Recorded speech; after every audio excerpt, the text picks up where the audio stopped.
السلام عليكم.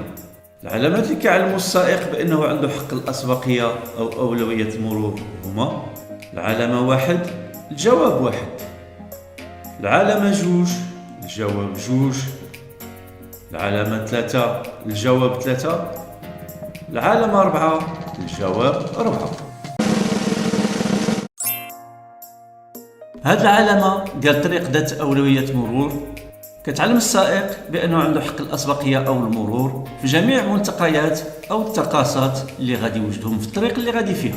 مع ذلك واجب اتخاذ جميع الاحتياطات الواجبة للسلامة ديالو، مثلا تخفيض السرعة عند كل ملتقى ديال الطريق وأخذ الحيطة والحذر. مستعملي الطرق اللي على اليمين ولا على اليسار غالب الأحيان غادي يكون عندهم إما علامة قف وإما علامة إعطاء حق الأسبقية. نردوا البال في حالة إلا بغى مستعمل الطريق ذات أولوية المرور يدور على اليسار، فواجب عليه يعطي الأسبقية للمركبة اللي جاية في الأمام ديالو. هاد العلامة كتنهي حق الأسبقية أو أولوية المرور في الطريق اللي حنا غاديين فيها.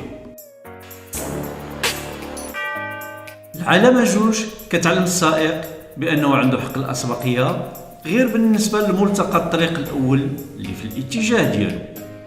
العلامة 3 كتعلم السائق على أنه واجب عليه إعطاء حق الأسبقية للمركبات اللي جايين من اليمين فقط. وفي الأخير العلامة 4 فكنوجدوها في الطرق الضيقة واللي كيكون التقابل ديال المركبات فيها كيشكل خطر.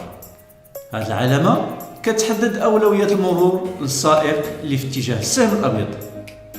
المركبات اللي في اتجاه السهم الأحمر واجب عليهم يوقفوا إلا في حالة وجودهم داخل المكان الضيق. في هذه الحالة واجب على المركبات ذات أولوية المرور الانتظار. الجواب الصحيح هو الجواب 1 2 4.